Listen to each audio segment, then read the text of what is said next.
On April 20th, 2010, after Midway went bankrupt and Warner Bros. Acquired the rights to Mortal Kombat, NetherRealm Studios would be founded and would quickly start working on their first game as an established studio. On June 10th of the same year at E3, they would release their first announced trailer for Mortal Kombat. Acting as a return to form of sorts, the trailer would demonstrate the return to 2D combat, as well as new graphics and now iconic designs for many beloved characters. This trailer reinvigorated the hype for Mortal Kombat and would not only set the tone for the trailers coming after for this game, but also for future games yet to come. Hello my fellow oddities, and welcome to my new retrospective series, Beyond the Krypt, where we look through the archives of Mortal Kombat history. Today, we'll be looking at the trailers, teasers, and promotional materials released during the NRS era of Mortal Kombat. Now, the reason I am looking solely at the modern era here is because I'm able to reminisce and recall the thoughts and feelings I had when these trailers were released, and that's because the NRS era is the one that I grew up with. If you would like to see a video covering the Midway era of teasers and trailers from 1992 to 2008, then make sure to show your support by giving this video a like. And with that said, let's continue talking about Mortal Kombat, or better known as Mortal Kombat 9.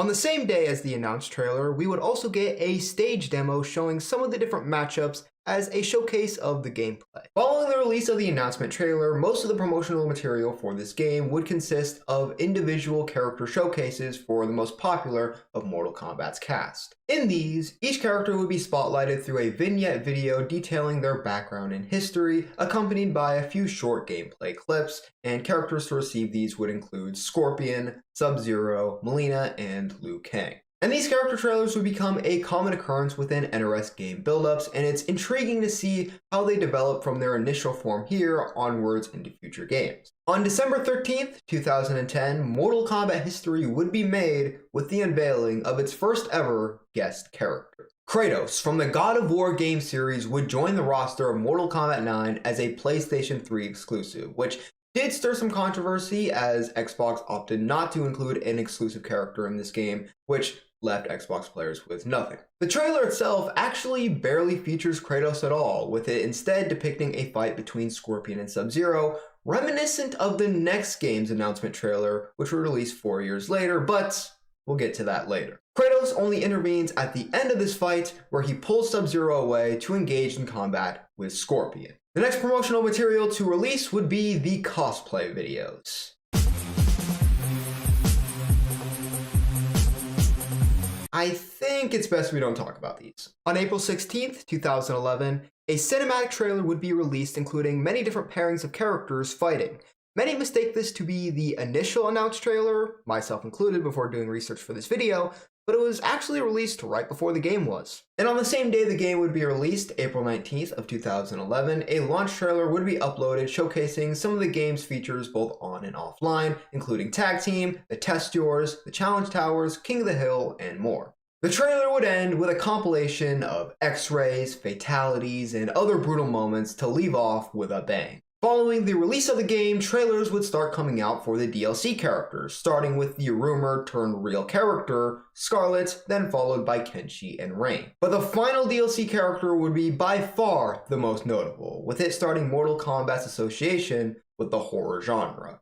Freddy Krueger from the Nightmare on Elm Street series of movies would feature in the game, but not the iconic Robert Englund version of the character, but instead the version of him from the remake that was panned by both critics and fans. And although the decision ruffled some feathers, mine included, Freddy would still be a hype addition to the game and was featured heavily in future marketing. And as much as I despise the remake version of Freddy, I have to admit this is a very special inclusion for me because this introduced me to not only the character of Freddy Krueger, who has gone on to become my favorite horror icon of all time, but also just horror movies in general. I'm the biggest fan of horror movies that I know. I mean, just look.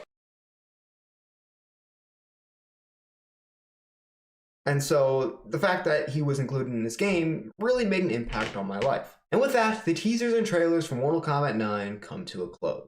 The game garnered adoration from fans and critics, and eventually saw a re-release under the branding of Mortal Kombat the Complete Edition, which included all downloadable content. Now, as I was very young when this game was coming out, I don't remember a lot of my experiences with it and its build-up. However, I can't say the same for the next game to release, which the memories of those hype days are still very vivid in my mind. So let's move on to Mortal Kombat X. A couple years after support ended for Mortal Kombat 9 and an Injustice game was released, NRS decided it was ready for a new Mortal Kombat title, the announcement of which would come on June 2nd, 2014. This unveiling gave fans what may be the most iconic Mortal Kombat trailer to date. In this trailer, Scorpion and Sub-Zero would have their classic battle, showcasing their revamped design. The trailer would showcase the return of X-Rays, as well as the new stage interaction system carried over from Injustice, and all of this would be overlaid by the song by Wiz Khalifa, Can't Be Stopped, which unfortunately was never released. Now my competition, I'ma always win, throw me in, and I'm going in, I ain't running, I'ma come and tell you anyone can get to talk about it, cause I really live it. All the nights on the mission. At the end of the trailer, Scorpion would perform his in-game fatality, Who's Next, which would become the overarching tagline for the game, and this begun what I believe to be the greatest build-up to a Mortal Kombat game ever. Just 8 days later, on June 10th, during E3 2014, Mortal Kombat X would receive its first look at gameplay, including the Scorpion vs. Sub-Zero showdown shown in the trailer, now in the form of actual gameplay, and an encounter between two new characters, Devora and Farah Tor. It's worth noting that Mortal Kombat had not had a game to introduce new characters with such significant story potential as this one since Armageddon, and some would even argue Deception, because Taven and Dagon have yet to reappear since Armageddon. And the gameplay trailer would also show intro dialogues for the first time, which became a mainstay within NRS games and gave more depth and personality within character relationships, while also making the intros a little less repetitive. Murderer. I tire of maintaining our innocence. I will relieve you of your burden. You offend this one, Farah. What Ladybug do about it? Exterminate. A few fatalities would be shown off, demonstrating Mortal Kombat X's focus on realism and borderline repulsive finishers. At E3, we also saw a stage demo which revealed Cassie Cage and Kotal Khan as new characters, a part of the Mortal Kombat cast. Mortal Kombat X would then mark the beginning of Combat Cast, a stream that would happen every week where a few developers would show off a character or multiple characters' gameplay, as well as some other aspects of the game, and although it's not a teaser or trailer or anything, it's nice to get these sort of behind-the-scenes insights. Often shown at these combat casts would be character trailers, now in a new form where characters like Raiden, Quan Chi, Kano, Reptile, and more would have a regular fight with another character where all their moves were shown off, as well as their variations, which is a feature that Mortal Kombat X introduced. At the end, the character would perform one of their fatalities, which would either be shown in full or just a little glimpse. This would also be around the time that Ed Boon would start to become known for being a bit of a troll on Twitter, often teasing characters in some cryptic or comedic manner. One specifically that I can recall is the time that he posted the same drawing of actor Jack Nicholson twice side by side, and many speculated initially that this was a tease for Johnny Cage as a reference to the scene from The Shining where Jack Nicholson says, "Here's Johnny!" which would be later referenced in the actual game. "Here's Johnny!" But upon further speculation, it could have also been a tease for the character Jax, because there are two Jacks. Get it? And funnily enough, we don't actually know who this was teasing because Jax and Johnny Cage would both appear in the game, so yeah.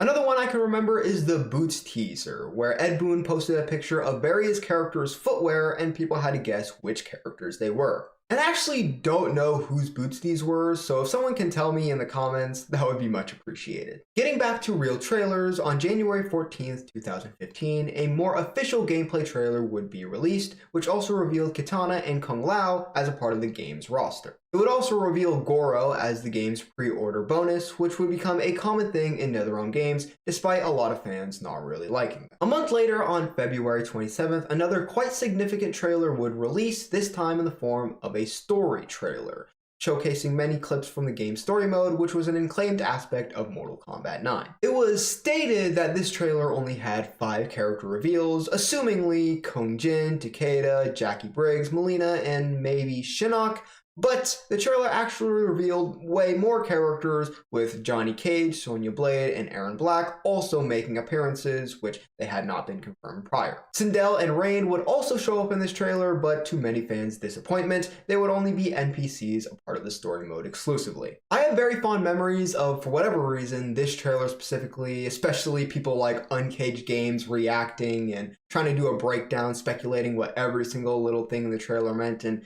it's just very nice memories to have of this game's build-up. After this, individual character trailers would become much less frequent and instead be replaced by showcases of multiple characters that had some sort of relation to each other, the first of which being the Cage family trailer, revealing Johnny Cage and Sonya Blade officially, and showing more clips and gameplay of their daughter Cassie, along with a surprise appearance from Kenshi. And while a lot of these characters had already been introduced prior, especially for Johnny and Sonya, it provided a lot of insight into what direction their narratives were going to be taking in this game. On March 13th, a big combat cast would be streamed, firstly showing the first 7 minutes of the game's first chapter, which showed Johnny Cage's fights with Scorpion and Sub-Zero.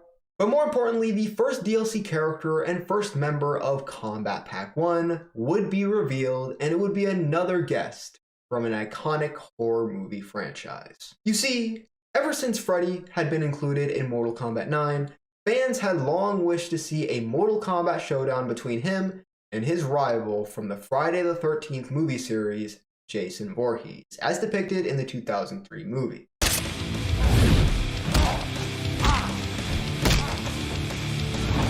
And while Freddy and Jason being playable in the same game and being able to fight each other would never materialize, at least until the mobile game, Jason would be included as Mortal Kombat X's first DLC character included in Kombat Pack 1, the full roster of which would be revealed on a later date. But before getting into that, the rest of Chapter 1 would be released, giving fans the first 30 minutes of the game's story mode, as well as better insight on where the story would head next. And then, on March 23rd, the rest of Kombat Pack 1 would be revealed, including Mortal Kombat OGs Tanya and Tremor, as well as another iconic horror movie character, the Predator from The Predator.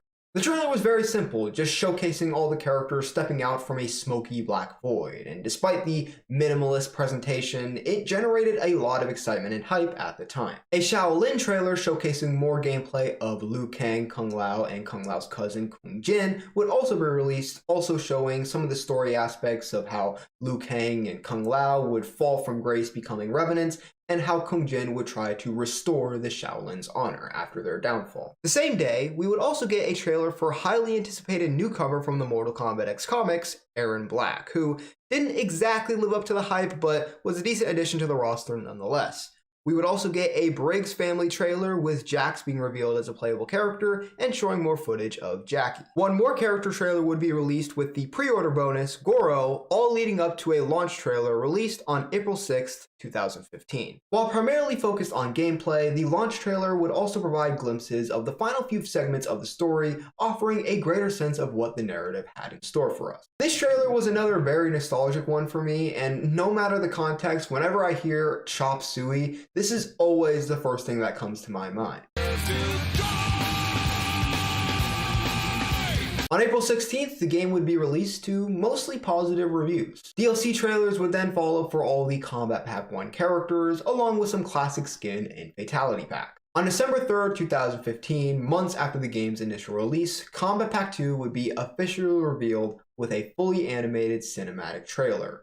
This trailer depicted Ermac and Quan Chi being brutally chainsawed by Texas Chainsaw Massacre icon Leatherface, Bo' Rai Cho being shown to have survived the events of the story mode, Triborg stealing the head of Sector, and Baraka falling victim to the iconic chest burster from the Alien movies, which allowed the alien in-game to use Baraka's arm blade.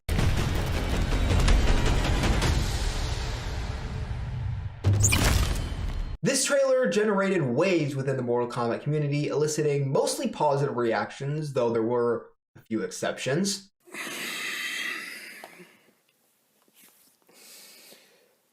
Wait a second. No Fujin! Trojan! The most acclaimed aspect of the trailer was probably Triborg, a cyborg amalgamation that integrated the three iconic Cyber Ninja characters, Cyrax, Sector, and Smoke, into one character through Mortal Kombat X's variation system. Speaking of Kombat Pack 2, one fun little memory I have from before it was announced was when Uncaged Games made an April Fool's video that I totally thought was real, which had Nemesis, the Terminator, Spawn, and Jigsaw as a part of Kombat Pack 2. Interesting how two of these characters would actually eventually come to Mortal Kombat, although Nemesis and Jigsaw don't really make sense for the game. I mean, Jigsaw is a literal cancer patient. What is he going to do? Following that, Mortal Kombat X, like Mortal Kombat 9 before it, would re-release rebranded as Mortal Kombat XL. This version of the game encompassed all released content, including the newly released Kombat Pack 2. And this marked the completion of Mortal Kombat X's support, and while it definitely isn't my favorite Mortal Kombat game by far, it can't be denied that this game's build-up was legendary and my personally most fond. On December 16th, 2018, after 3 long years waiting since the release of Mortal Kombat X, at the Game Awards, Ed Boon would come on stage. But then... It's great to be back here at the Game Awards. It's my honor tonight to present the award for Best Sports or Racing Game.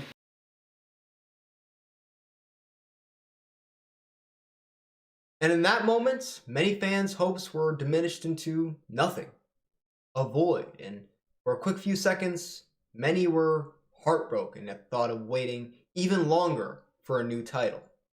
But then, Scorpion's kunai would smash through the screen, and then the words, NetherRealm Studios presents, followed by a bolt of lightning that formed the iconic dragon logo of Mortal Kombat. The trailer would see Raiden, now in his dark form, battle Scorpion, both of them in graphically stunning redesigns, with 21 Savage's Immortal song in the background. It's fight, boy, you dumb for that, stupid. You gonna get a bullet in your lung for that, stupid. The two showed the brutal new engine Mortal Kombat 11 was using, blood splatters, and the new fatal blows making the game look better than ever. In a moment that us fans don't see very often, considering he's Ed Boon's favorite character and the poster boy of Mortal Kombat, Raiden would actually kill Scorpion, but of course, in a turn, another Scorpion would appear, now in his classic design, and perform one of the in-game fatalities on Raiden, "You're next," which, like Who's Next before it in Mortal Kombat X, would become the overarching tagline for the game. This appearance from another Scorpion was hinting toward the game's time travel narrative, further teased by the first look at the Titan and Keeper of Time, Kronika. And also, something that was not in the trailer showcase at the Game Awards, but was in the one uploaded to YouTube, was Shao Kahn's inclusion as a pre-order bonus. Many speculated, based on his redesign with the monstrous arms, that Shao Kahn was perhaps transforming into something Onaga-like, but this ended up just being a simple redesign. On January 17th of the next year, 2019, Mortal Kombat 11 would have its very own reveal event to showcase the first look at gameplay and a few new characters. Several trailers were unveiled during this event, including one introducing Sub-Zero,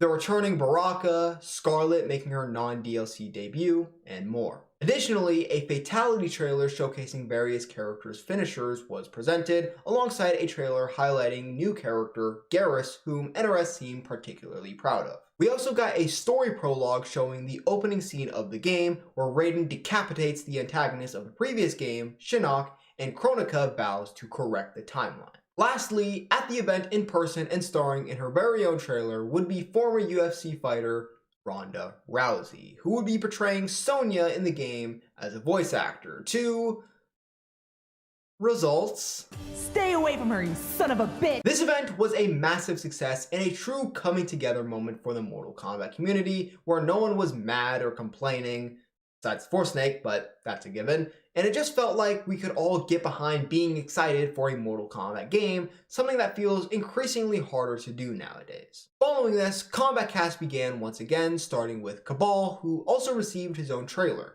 Jade also had her own Kombat Casted trailer, initiating the reveal pattern for subsequent characters like Johnny Cage, Cassie Cage, Kotal Khan, who was killed in his own trailer, and more. Before moving on, let's talk about a very overlooked series called The Science of Mortal Kombat, hosted by Kyle, known for formerly hosting the Because Science YouTube show. This series explored Mortal Kombat moves, weapons, and fatalities, testing them on dummy heads to determine if Mortal Kombat was accurate to real science. Spoiler alert, it's not. This was a really cool series, and I wish more people talked about it. I also wish we got more episodes. I don't know. Maybe someday someone can continue the series. A story trailer would then be released depicting more aspects of the game's narrative, particularly focusing on Kronika's methods and motivations. Aaron Black and Jackie Briggs' return was also confirmed, but we already knew that because the whole roster had already been leaked. Then came what may be the greatest pairing of reveals in Mortal Kombat history. At a C2E2 panel, Noob Saibot was unveiled, and if you know me, you know I was incredibly happy with this. His fatality was also showcased, instantly becoming a fan favorite and maintaining Noob Saibot's reputation for having the best finishers, which may or may not be something I made up. And after this, the Krypt from Mortal Kombat 11 was showcased, an expansive open world where players explore, discover treasures, and solve puzzles throughout Shang Tsung's ruined island. Even more excitingly, Shang Tsung himself made an appearance, portrayed by the same actor from the 1995 original Mortal Kombat movie, Cary Hiroyuki Tagawa. Your brother's soul is mine. You will be next. It was also revealed that he would be the first DLC character as a part of Kombat Pack 1, and while this choice disappointed some, it was more than overshadowed by the excitement shared by many fans in this moment. The next significant trailer was the Old School vs. New School trailer, offering further insights into the story and character interactions within the time travel narrative. This trailer emphasized the encounters between older and younger versions of the same characters. Jax was revealed as a playable character in this one, depicting the older, more grizzled version of him encountering his younger, more brash and confident self. How about we keep this between me, myself, and I? Following this, several more character trailers would be showcased, introducing new characters such as Collector and Cetrion, as well as the return of Kitana and Shao Kahn. On April 18th, 2019, a launch trailer was released, which evoked emotional reactions from many, as the game's anticipation culminated with a trailer that had a remix of the original Mortal Kombat theme in the background.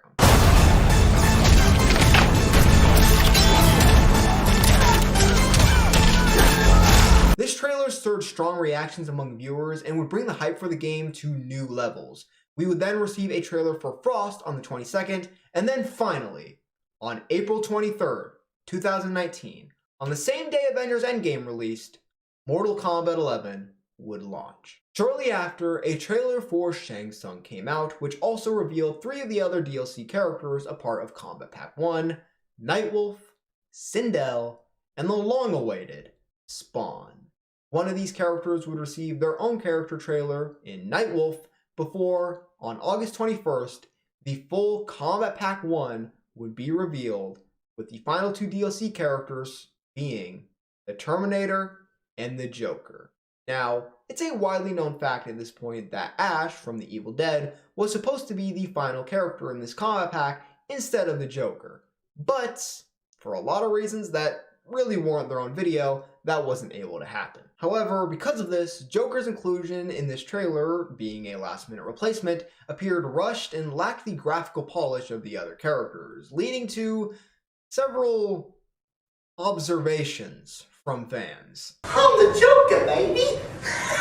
Each of these DLC characters would receive their own character trailers, with Sindel's standing out notably as her character was reimagined as a villainous, power-hungry traitor of Edenia, a stark departure from the good-hearted, yet flawed victim she was in the original timeline. This decision sparked perhaps the most significant character-related controversy in Mortal Kombat history, and prompted a quick backtrack in the next game. Out of the blue, on May 5th, 2020, a teaser for Mortal Kombat 11 Aftermath was released, hinting at an unprecedented story expansion for a NetherRealm game. The following day, the official Aftermath trailer dropped, introducing new characters Fujin, Shiva, and unexpectedly RoboCop, along with new stages and skins as a part of the massive story expansion. Aftermath continues the story from the end of the main game with Liu Kang as the new Keeper of Time, but because Kronika's crown gets destroyed, he can't use the hourglass, so he sends back various characters to earlier in the timeline in order to retrieve it so he can successfully restart the timeline. Additionally, Aftermath would reintroduce friendships into Mortal Kombat, garnering their own trailer showcasing some of the best ones. Numerous clips and even a launch trailer would be released, really making this feel like its own sort of standalone game. And then, on May 26th, 2020, Mortal Kombat Aftermath would be released, just 2 days after my birthday. Aftermath would be a great success, but it also prompted the question, what's next for Mortal Kombat 11? Well, following minimal communication, a lot of confusion, and a lot of waiting, on October 8th, 2020, the Kombat Pack 2 trailer would be released, featuring Melina, Rain, and Rambo as new DLC characters. Melina's inclusion sparked some controversy, with many feeling that her design was lackluster compared to a lot of the other characters in the game, and this was speculated to be because of the immense pressure NRS must have been feeling by her fan base at the time, who were exhibiting a lot of toxic behavior that it seemed NRS just rewarded with her inclusion in the game, and that upset people because it seemed like NRS just crumbled under the pressure and included her last minute just to appease the fan base. But I don't think this is the main reason for why she seems somewhat rushed in this game. I think it's mainly because of the COVID-19 pandemic, which would have been at its peak during the time of Kombat Pack 2's development. So if I had to pick a reason, it would probably be that, but you know, it could be either, it could be even both. Kombat Pack 2 was released on November 17th, 2020, followed by a Mortal Kombat 1995 movie skin pack just a week later. While Mortal Kombat 11 was initially very popular upon release, over time, the game proved to be a divisive title within the fan base. Nonetheless, the game's build-up was undeniably exciting, regardless of its final impact. Moving on to the most recently released Mortal Kombat title, which, despite being the newest, could be the most forgettable in many aspects. On May 1st, 2023, a 30th anniversary video for Mortal Kombat was released, featuring many thank yous from NRS team members, and ending off with a tease of sand grains falling in an hourglass, reminiscent of the hourglass controlled by Liu Kang at the end of Aftermath. On May 10th, a video titled "It Is Almost Time" appeared on the Mortal Kombat YouTube channel, featuring a clock gradually ticking down to the number 12, before suddenly shifting to the number 1. A week after that, a video titled "Tomorrow is a New Dawn" would be posted, featuring that same clock. It was announced that the following day would bring us the reveal. On May 18th, the highly anticipated reveal trailer was unveiled, showcasing stunning graphics and introducing many characters reimagined for a fresh, new timeline. Liu Kang assuming the role of Earthrealm's protector, Raiden adopting the guise of a humble Shaolin monk, and Scorpion and Sub-Zero being depicted as not enemies, but brothers. At least for now. During Summer Game Fest on June 8th, the gameplay debut trailer was shown, offering a glimpse at the new cameo fighters and introducing new additions not featured in the initial announced trailer, such as Kenshi and Johnny Cage as playable characters. Combat Cast came back once again, kicking off with a Lin Kuei trailer revealing Smoke and Rain as playable characters and Cyrax and Sector as cameo fighters. The excitement around this trailer was all recorded on my first ever YouTube live stream, which, although chaotic, had a lot of fun memories of just watching this all unfold. Shortly after, at San Diego Comic-Con, the Gotti trailer debuted, introducing Tanya, Li Mei, and Baraka as playable characters, as well as the surprising inclusion of Darius, a lesser-known 3D era character, as a cameo addition. The full roster for the first Kombat Pack was unveiled at the same event, featuring Homelander, Omni-Man, and Peacemaker as guest characters, with Ermac, Takeda, and Quan Chi joining as the Mortal Kombat editions. The reaction to this Kombat Pack was underwhelming, to say the least. None of the characters were that exciting, and the inclusion of 3 guest characters, although expected, was still pretty disappointing, especially since 2 of them were of the same evil Superman archetype. The somewhat lackluster reception continued at DreamCon, where Garrus received his own trailer, and while not the worst of the newer characters or anything, the decision to spotlight him and solely him at this event was slightly strange. The subsequent reveal, however, would more than make up for any disappointments previously, as we were initially just expecting a Reptile trailer at EVO, but instead we got the Banished trailer, not only featuring Reptile, but also Havoc, Ashra, and Serena. This reveal, after a long, exhausting wait during a live stream, was more than worth it. At Gamescom 2023, the excitement continued with the introduction of unretconned Sindel as well as General Shao, and also the new cameo additions in Motaro and Jujinko. There was also a TV spot featuring Dave Bautista for some reason. I'm not really sure what that has to do with Mortal Kombat, but it basically paid homage to the original Mortal Kombat ad from the 90s. Mortal Kombat! Mortal Kombat! The star-studded lineup of celebrities didn't end there though, as Megan Fox was revealed as the voice of Natara, while Jean-Claude Van Damme received his own trailer promoting his inclusion as a skin for Johnny Cage, paying homage to his character from Bloodsport, which inspired Cage in the first place. Mortal Kombat 1's launch trailer would release on September 12th, showcasing Reiko, Natara, and Van Damme's Cage, along with snippets of the Invasions game mode. And while the trailer hinted at Shang Tsung as the main villain, the true main antagonist of the game still remains somewhat shrouded in mystery up until the release of the game on September 19th,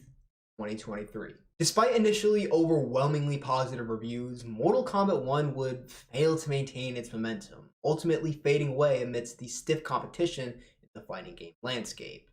Even with the subsequent DLC releases of Omni-Man, Quan Chi, and Peacemaker, the game just failed to keep fan interest and is ultimately considered dead by many. Nevertheless, the anticipation, build-up, and excitement surrounding a Mortal Kombat game's release is uncontested in my opinion, evoking many nostalgic memories for fans worldwide. Share your favorite or most nostalgic Mortal Kombat trailer in the comments. Also, don't forget to subscribe and turn on the notification bell. Check out the links to my merch store, my Twitter, and my Instagram in the description below. And while you're down there, give this video a like to show your support. And with that being said, that's it for this video, my fellow oddities.